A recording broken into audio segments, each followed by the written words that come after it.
In order to achieve a wildflower-rich meadow that benefits insects and other wildlife, it is essential that you allow the meadow to flower and set seed over the summer period. Aim to cut and remove the season's growth from mid-July to the end of August.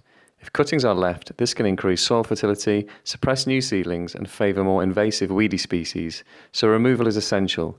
If you can follow these 3 steps every year, you should see positive results.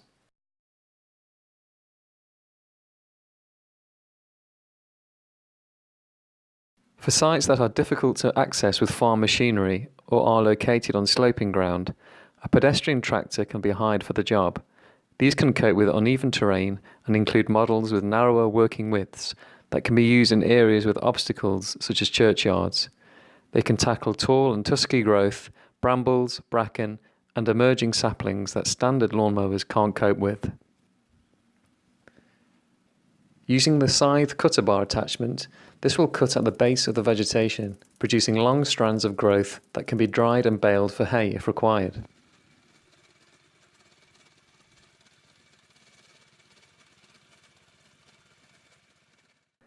Where making hay is not the desired outcome, a ride-on brushcutter mower can be hired. These are fun and safe for volunteers to use and require little skill. It will easily tackle tall meadow vegetation as well as any scrub that may be encroaching into your meadow. As this machine chops the vegetation into a mulch, raking will take longer but is necessary nevertheless. To make life easier, the cutting blade can be adjusted to accommodate thick and tall growth. Set to the high setting for the first pass to tackle the bulk of the growth, and then adjust to a lower setting for the second pass to ensure a clean cut across the meadow.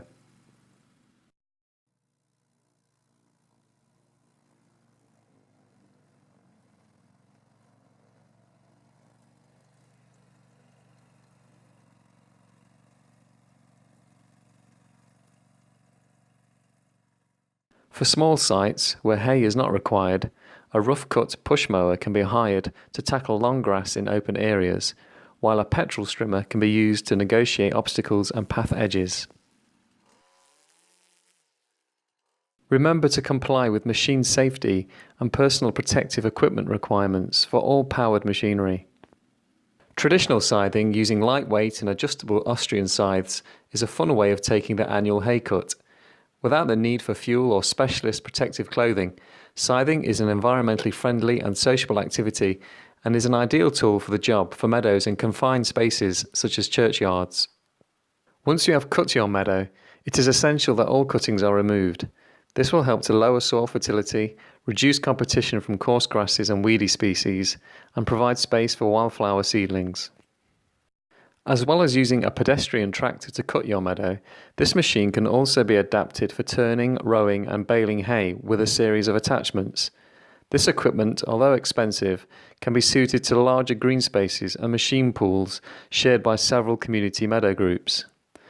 For more details on machine comparisons and costs, see our Meadows page. To produce hay, cuttings must be allowed to dry. This can be achieved using a pedestrian tractor and belt rake attachment during a period of dry weather. After 3 to 5 days of turning and drying, the hay is ready for rowing up.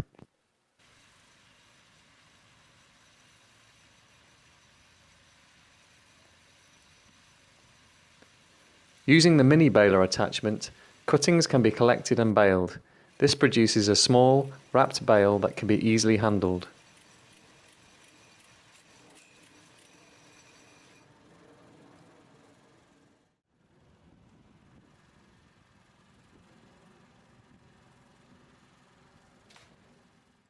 Mini bales can then be hand stacked and secured onto a trailer and transported off-site, ready to be used as winter feed for livestock. Where hay making is not required, cuttings can be removed to a composting area using wooden hay rakes and builder's bags. In this case, many hands help to make this a light task. If you prefer to manage your compost, wooden pallets can be easily fixed together to make handy compost cells. Just remember not to use this compost on the meadow, as it is important that soil fertility does not increase. Community green spaces create a fantastic opportunity to meet neighbours, encourage community involvement and healthy activities, while making a difference to wildlife in your neighbourhood.